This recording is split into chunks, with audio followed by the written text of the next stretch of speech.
오늘은 바라는 항구로 인도하시는 하나님, 항구로 인도하시는 하나님이란 제목으로 하나님 말씀을 선포하겠습니다. 사랑하는 자매 여러분, 사람은 누구나 꿈을 가지고 삽니다. 아마 여러분도 어렸을 때 네 꿈이 무엇이냐 물어보면 분명히 뭔가 여러분 대답하셨을 것입니다. 저는 고3 때 예수님을 만나고 그 여호와의 선하심과 인자하심과 예수님의 그 구원의 기쁨을 맛보아 안 것처럼 처음으로 구체적인 꿈을 맛본 적이 있습니다. 거창한 건 아니고요. 시골에 살다가 대구로 이사를 왔는데 어느 겨울이었습니다. 포장마차를 지나는데요, 따끈한 어묵이 있더라고요. 그걸 태어나서 처음 딱 먹어보는 순간 그 맛보심을 느끼고는 처음으로 구체적으로 꿈이 생겼습니다. 오뎅 공장 공장장 되겠다. 그것이 힘들면 오뎅 공장 공장장 딸과 결혼하겠다. 그래서 마음껏 오뎅을 먹어보고 싶다. 뭐 그런 구체적인 꿈이 생겼던 기억이 납니다. 그러면서 자라면서 꿈이 여러 가지가 바뀌기도 하고요. 이렇게 왔습니다. 그런데 우리 인생의 꿈을 하나님 허락하시는데요, 그 꿈이 우연히 갑자기 이루어지는 것이 아니라 숱한 연단과 고난과 시련을 겪은 후에 하나님이 주신다는 것입니다. 오늘 본문의 배경은 우리 23절에 보니까요, 배들을 바다에 띄우며 큰 물에서 일을 하는 자가 등장합니다. 바로 주인공인데요, 아마 그 당시에 해운업을 했던 그런 사람인 것 같아요. 그가 바다에서 체험한 하나님, 그가 인생에게 향하신 바다 위에서 고요하게 순풍에 돛단 듯이 잘 될 때를 인도하신 하나님, 때로는 풍랑이 몰아칠 때에 그 풍랑 속에 기도할 때에 만나 주셨던 하나님, 그 체험했던 하나님을 오늘 본문에서 소개하고 있는 것입니다. 사랑하는 형제자매 여러분, 우리 권사님 기도하신 것처럼 지금 힘들지 않은 사람이 없습니다. 전 세계적으로도 힘들고요, 우리 개인적으로도 힘들고, 자영업도 힘들고, 청년들도 힘들고, 이런 힘든 그런 삶을 살아가고 있는, 아니 살아내야만 되는, 믿음으로 또 우리는 달려가야만 되는 우리에게 오늘 본문이 주는 교훈을 살펴보겠습니다. 바라는 항구로 인도하시는 하나님, 첫 번째는요, 풍랑을 통해 은혜를 주시는 하나님입니다. 우리 26절, 27절 한 번 더 읽겠습니다.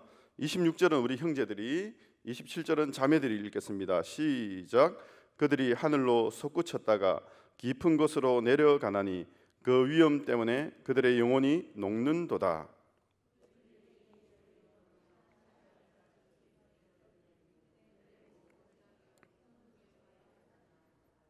아멘.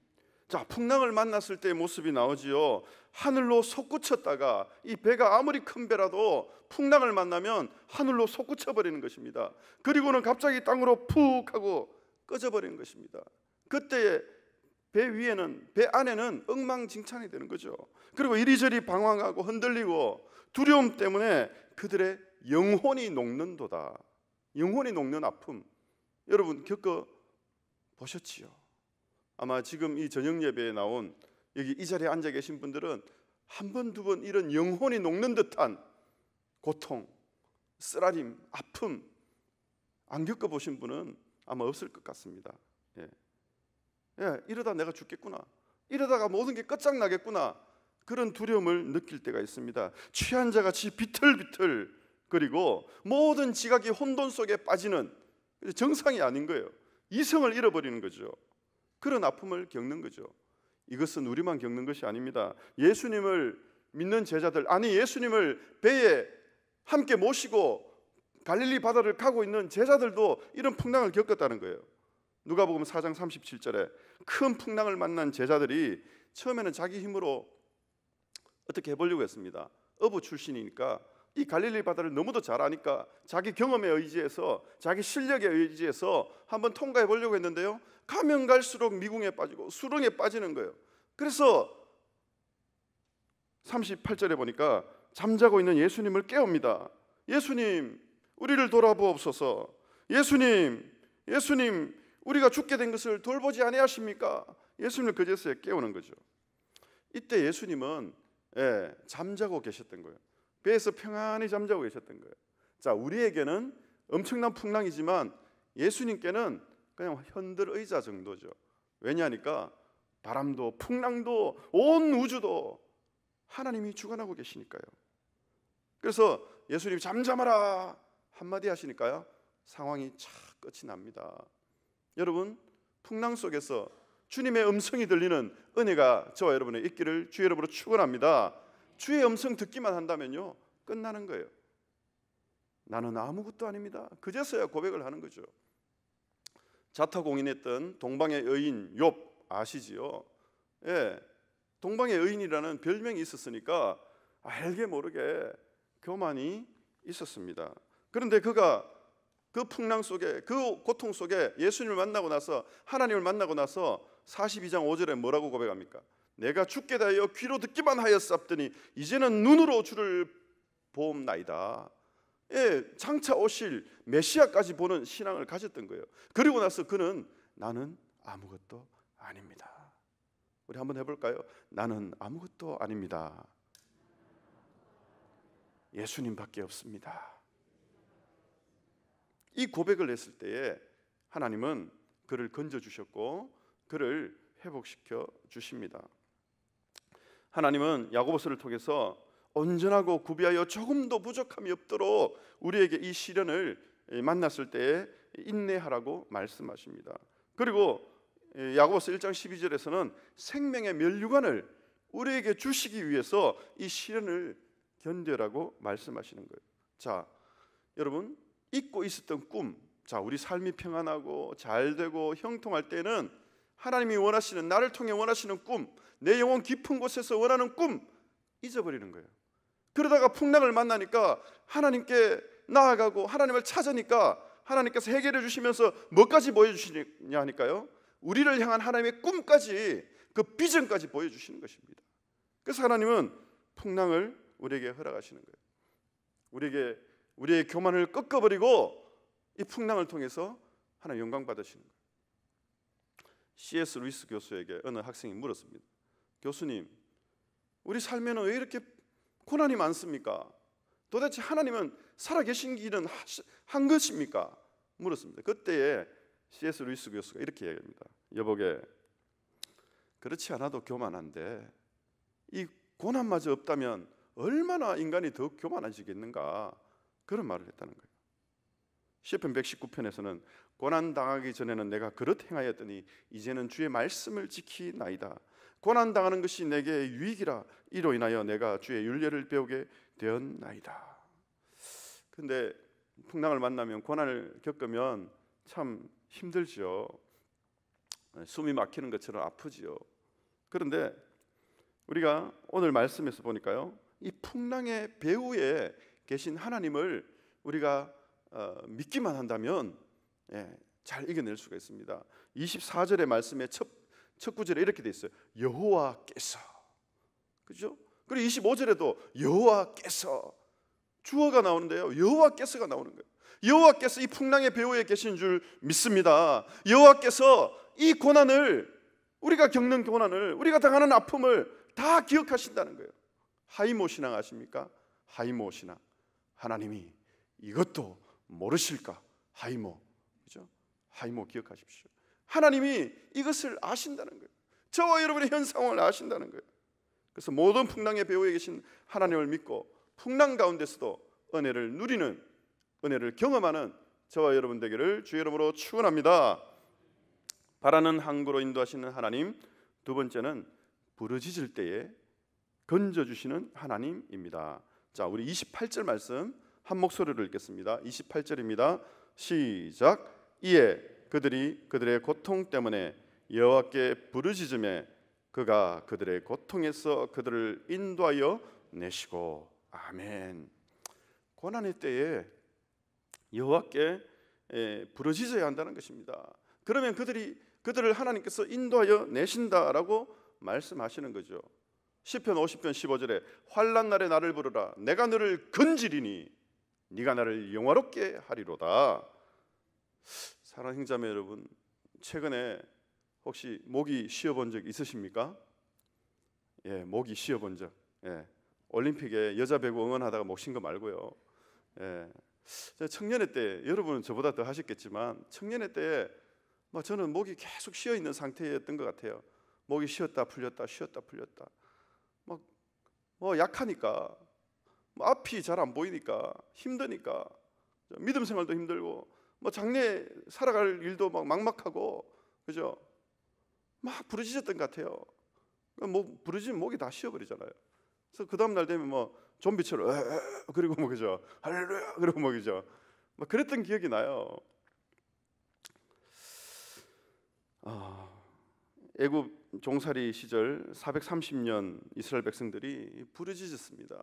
애타게 부르짖었습니다. 그 고통 때문에. 그랬더니 하나님께서 그 부르짖음으로 말미암아 그 소리가 하나님께 상달된지라. 출애굽기 2장 23절은 그렇게 말씀하고 있어요. 너는 내게 부르짖으라. 내가 내게 응답하겠고 내가 알지 못하는 크고 은밀한 일을 내게 보이리라.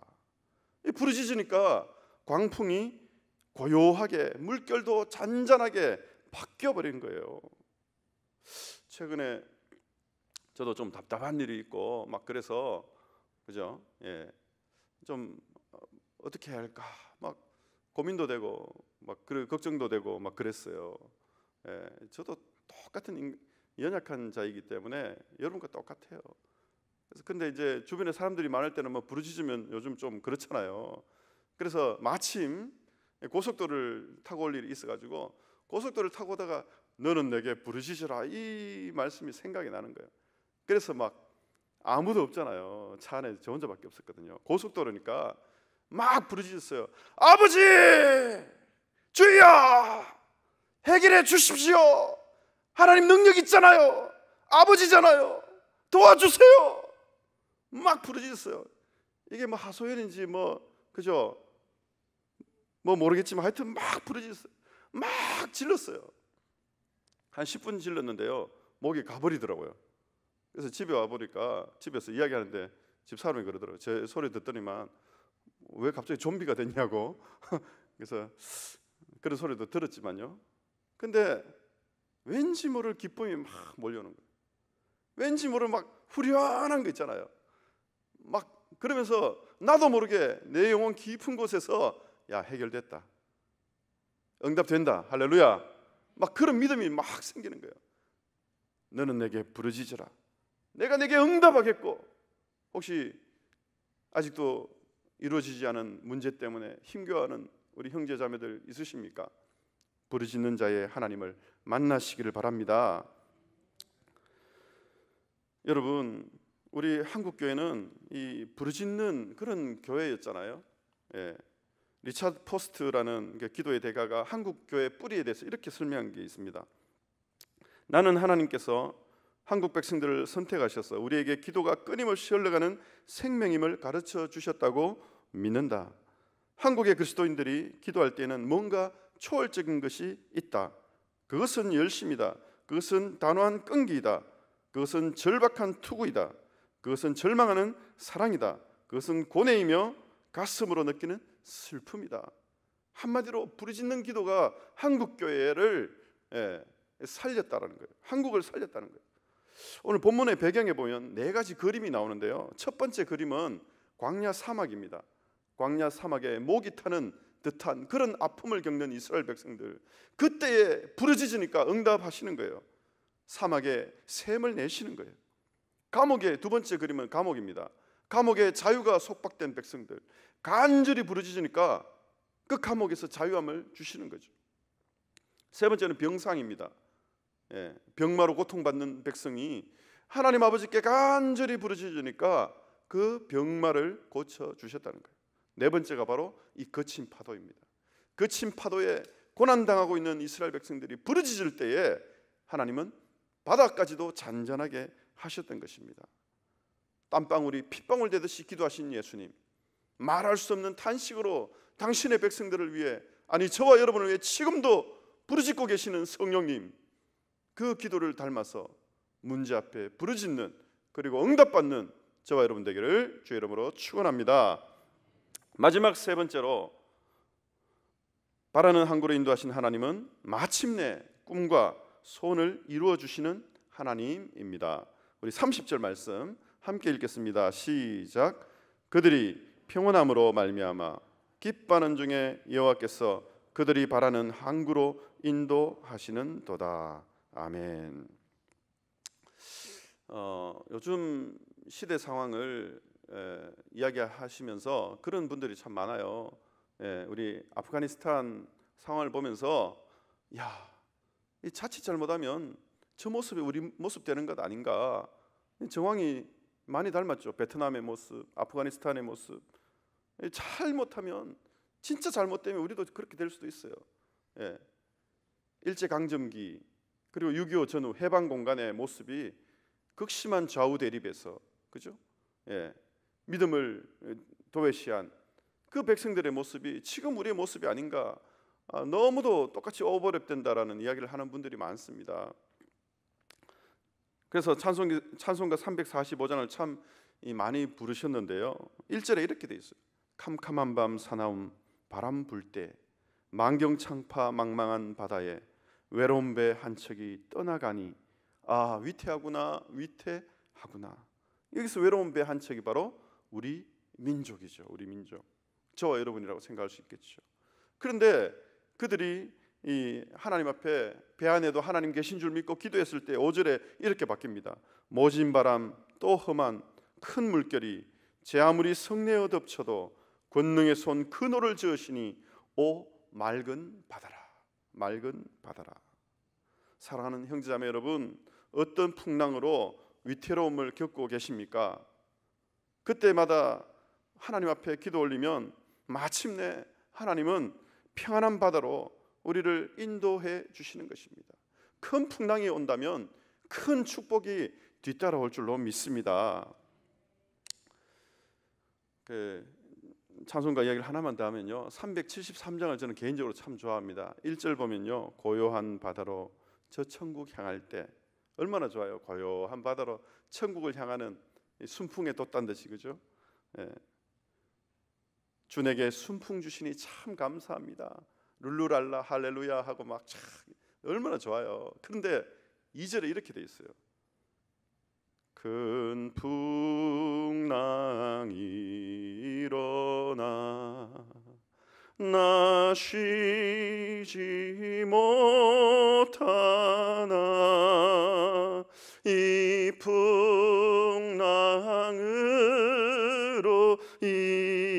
인하여 더 빨리 갑니다. 고요한 바다로만 갔다면 천국을 향해 더 빨리 가야 되겠다는 마음도 없었을 거예요. 하나님이 나에게 주시는 꿈과 비전을 생각할 틈을 주지 않았을 거예요.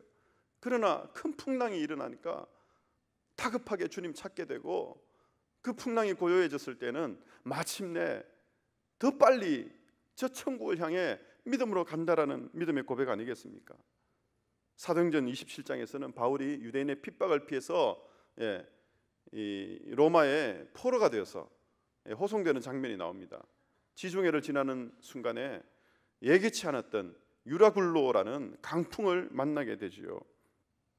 그때에 바울이 뱃속에서 하나님께 간절히 기도하면서 받았던 음성을 22절부터 24절까지 선포합니다.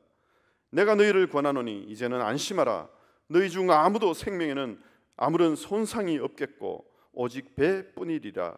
내가 속한 바 곧 내가 섬기는 하나님의 사자가 어젯밤에 내 곁에 서서 말하되 바울아 두려워하지 말라. 내가 가이사 앞에 서야 하겠고 또 하나님께서 너와 함께 항해하는 자들을 다 내게 주셨다 하였으니. 여러분, 이 유라굴로 이 폭풍을 만나지 못했다면 이 그들과 바울과 그 일행은 그레 됐음을 몰랐을 것입니다. 그리고 그레 됐음, 하나님을 섬기지 않던 그들은 영원히 멸망받는 백성이 되었을 것입니다. 그런데 그 그레 됐음에 널빤지에 의해서 도착했을 때에 기적이 일어나죠. 독사에 물렸는데 이 죽지 않고 추장의 아들을 병을 고쳐주고 막 이런 일이 있으면서 모든 그 사람들이, 그 섬의 사람들이 주님께 돌아오는 것을 봅니다. 그리고 마침내 바울이 꿈꾸던 로마도 보아야 하리라. 로마를 가게 됩니다. 그 당시 모든 길은 로마로 통했고 로마의 복음이 전해지면 전 세계에 복음이 전해질 것이라는 꿈을 바울이 가졌던 것입니다. 십자가에 하나밖에 없는 아들을 내주면서까지 꿈꾸셨던 하나님의 꿈, 하나님의 소원, 그죠? 능력으로 부활하셔서 제자들에게 부탁하시면서 복음을 전하라고 하셨던 예수님의 꿈, 그리고 오고 오는 세대가 반드시 추구해야 될 이 복음의 삶을 이야기했던 바울의 꿈, 그 꿈이 마침내 영혼 구원의 꿈이 이루어지는 것입니다. 사랑하는 자매 여러분, 저와 여러분이 어떤 시련과 환난을 앞으로 또 만날지 모릅니다. 그러나 그때마다 그 배후에 하나님이 계신 것 믿으십시오. 그리고 그 하나님을 의지하십시오. 그리고 그 하나님께서 주시는 내가 생각지도 못했던 그 믿음의 꿈 발견하십시오. 그것을 위해 나아가십시오. 그리고 31절은 하나님이 주신 이 기적으로 말미암아 찬송하는 것으로 끝이 납니다. 시편 1편 초반부에 이렇게 되어 있습니다. 복 있는 사람은, 그죠? 그리고 시편 150편 마지막 절 6절에 이렇게 끝이 나죠. 여호와를 찬양할지어다 할렐루야.